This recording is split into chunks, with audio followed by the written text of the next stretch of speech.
Gentleman yields back. Now recognize the gentlewoman from Wyoming, Hageman. Ms. Hageman. Thank you, Mr. Chairman. Climate change and global warming are the scapegoats for the Democrats and radical environmentalists to deflect attention from their failed policies and the destruction caused by their own actions. In 2001, under Bill Clinton, the Forest Service adopted the Roadless rule, which was designed to deny access, management, and use to 58.5 million acres of National Forest Service lands. We warned at the time that this rule would cause catastrophic forest fires, reduce the amount of water available for communities for farming and other uses, and also result in catastrophic pine beetle outbreaks, which is in fact exactly what has occurred. Every single one of the things that we described would happen has in fact happened, and California has suffered maybe more than many of the states. Recently, the gentleman who ran the Forest Service under Joe Biden actually admitted in a hearing that the Roadless rule was one of the primary roadblocks to proper and effective forest range management.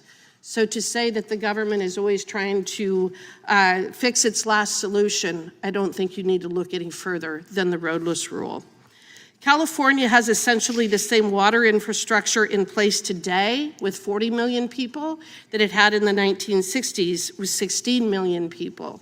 So when we talk about putting conditions on the kind of relief that is going to be necessary to help to rebuild California, it must include additional water infrastructure and fire mitigation methods to avoid having these kinds of catastrophes happen ever again. I have an article that I have just recently pulled up. It stated that Newsom vetoed a bill to enhance fire mitigation so he could grab the land for affordable housing.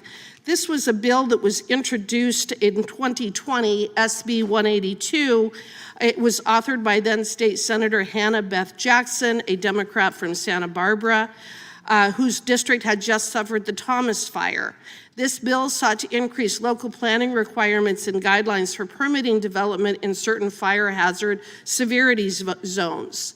But what happened to that bill? It passed through both the Senate and the House. It was actually a very good bill. What happened? Mr. Newsom vetoed it. Why did he veto it? Because it did not comport with his idea of getting rid of single-family homes and pushing people into multifamily homes. And in his veto letter, he actually stated, wildfire resilience must become a more consistent part of land use and development decisions. However, whenever a politician uses the word however, you know they're going in the opposite direction, don't you? However, it must be done while meeting our housing needs. And for him, he wanted the money and the attention and the policy to focus on multifamily homes, not in protecting and hardening the resources available for the existing homes. So call me a bit skeptical when I hear the folks on the other side jump up and down and scream and yell about the fact that they've been doing everything necessary to try to harden and try to address these catastrophes when the exact opposite is in fact true. These catastrophes that we have seen over the last couple of months did not need to happen. This is not about climate change. This is not about global warming. This is about bad land use decisions, bad policies, and restrictions of being able to actually make the kinds of changes that must be made.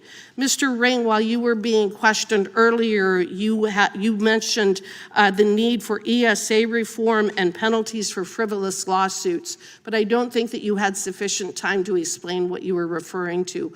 Would you please explain what you were talking about? Well, Steve has talked about this as well, and it applies to almost any kind of development or land use decision in California. There are laws, and it's not just CEQA, it's the California Air Quality Management, the CARB is a agency, and the Coastal Commission, which came up. But there's countless laws and regulations that provide grounds for lawsuits. One of the things that might be a very meaningful reform to CEQA would be to take away standing to third-party attorneys that truly have used CEQA as a business model and restrict CEQA lawsuits to district attorneys and the state attorney general. And by the way, when CEQA was signed by Governor Reagan in 1970, it was a 2-page document that could be filed within weeks. And now it's an 800-page document that Mr. Ring, the takes years. gentleman's time has expired. Thank you. Thank you for your testimony. We're not going to go to Mr. Correa for a UC. Mr. Chairman, I'd like to submit some documents for the record. Yeah, without objection. First one, Progressive Insurance becomes the latest insurer to flee Texas, October 19, 2024. Second one, 15 states facing imminent insurance crisis, October 4th, 2024. Third one, insurance crisis that started in Florida and California is now spreading. Your state could be next, July 2nd, 2024. Fourth one, California isn't the only place where insurers are dropping homeowners, January 18th, 2025. Fifth one, letter from Congressman Costa to Secretary Hesgreth, dated February 1st, 2025, concerning unplanned water releases.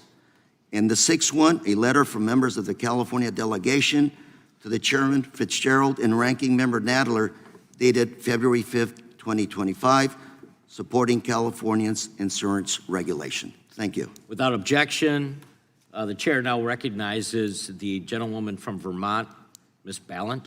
Thank you, Mr. Chair. The scale of this disaster is really almost impossible to comprehend. We've got 29 people who are dead. We've got 16,000 structures that were destroyed, so many Californians injured. And while these devastating fires were raging on, Republicans' first reaction was to blame